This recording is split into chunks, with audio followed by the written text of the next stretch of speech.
The Awesome Adventures of Captain Spirit hit digital stores around the world this week, and is a free prologue/demo for the upcoming Life is Strange 2, the first episode of which will be launching this September. Captain Spirit throws players into the shoes of new-time protagonist Chris, and takes place within the same Life is Strange universe that Don't Nod has created, and as such there are aspects that connect the short teaser episode with the previous mainline game and the upcoming Life is Strange 2. There are clear themes that act as connective tissue between all of Life is Strange, be it troubled father figures dealing with the fallout of traumatic past events, Chloe's stepdad, Rachel Amber's father, or absent parents whose lives were tragically cut short by automotive accidents, like Chloe and her father. But what else connects the Awesome Adventures of Captain Spirit to Life is Strange 2, and what clues does Chris's introduction give us about the story, the world, and other components we can expect to see in the sequel? Before diving into this video, we're just going to put this out there, although it should be a given, but prepare for spoilers ahead. For both the original Life is Strange and Captain Spirit, we'll be talking quite a bit about how the story ends in this mini episode in detail, so if you haven't played The Awesome Adventures of Captain Spirit just yet, then stop this video, play the prologue episode because it's free, and then come back to hear what we've got to say. Done that? Sorted? Sweet! Now we can dive in. The Awesome Adventures of Captain Spirit centers around young lad Chris, who lives with his alcoholic father in a small house in Beaver Creek. Despite taking place in a relatively remote, limited environment, there's a lot that can be discovered in Chris's hemmed-in world that links back to the evolving Life is Strange universe. Firstly, before delving into the future story, we'll briefly mention the two big Easter eggs that link this world back to the first Life is Strange. The first of these is one that you could quite easily miss, one of the books on the shelf in the living room. When examined, you'll notice that the author is Mark Jefferson, the dodgy photography teacher and, as it turns out, murderous creep from the first game.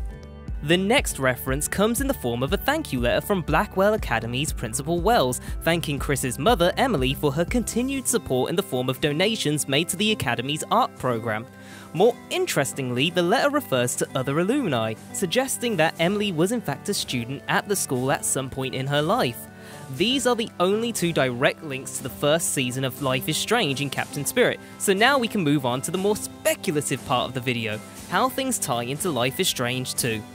Throughout Chris's mini-adventure, we get treated to portions where we, as the superhero cosplayer with a big imagination, can use our special powers to do some creative things, like turn on the TV, blow up a snowman, which requires a firecracker, or even open a garage door. Now, of course, we know straight off the bat that this is just Chris using his imagination. It appears that he doesn't actually have any abilities whatsoever. On closer inspection, it's apparent that it's misdirection, and that seems to be a recurring theme throughout. So is it possible that at the very end, when we see Chris miraculously float and save himself from a fall, that this in itself is a misdirection?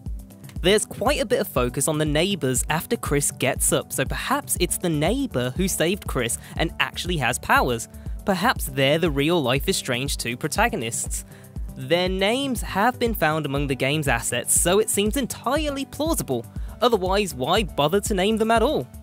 Furthermore, throughout the story, we see Chris obsess about superheroes and yearning to become one himself.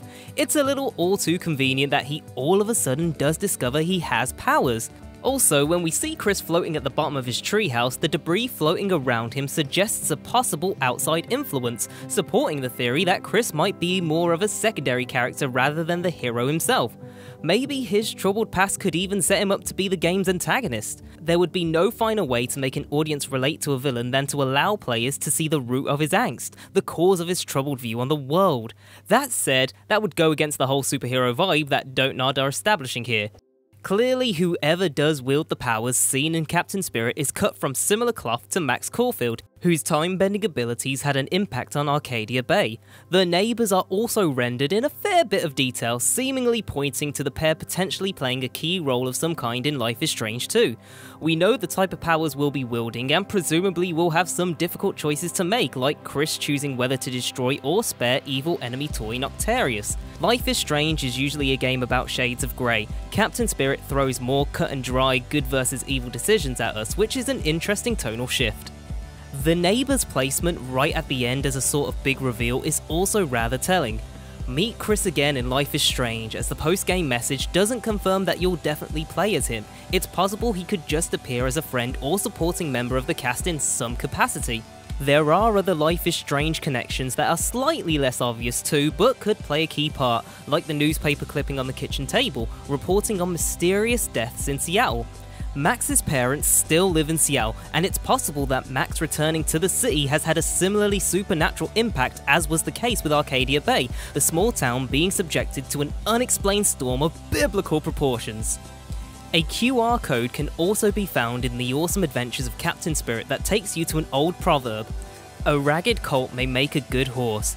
Is this an analogy for Chris? Even if you come from a bad background, you can still make the best of your situation and come out a better person. It's possible that Chris could end up living with his grandparents rather than his father too, as alluded to in a letter found next to Chris's dad's laptop. Don't Nod also confirmed that decisions made in Captain Spirit will also carry over into Life is Strange too, but what exactly will those pivotal choices be? Maybe opting to steal and smoke one of your dad's cigarettes will have an effect on the narrative. Perhaps the information you give to Mrs. Reynolds when she comes to the front door will shape what happens to Chris in Life is Strange too. For now, we can only speculate.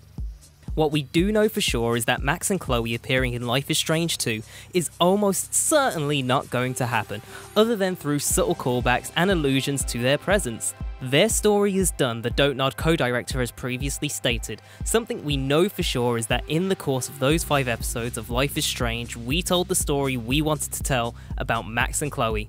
The developer has even doubled down on positioning Life is Strange 2 as a completely fresh chapter, adding that there'll be new story and characters for the sequel. Add it all up and already Life is Strange 2 is backfilled with a whole stack of intrigue and mystery. The awesome adventures of Captain Spirit raises all sorts of questions, but also offers plenty of hints as to what we can expect from the eagerly anticipated sequel when the first episodes arrive this September. Colour us intrigued.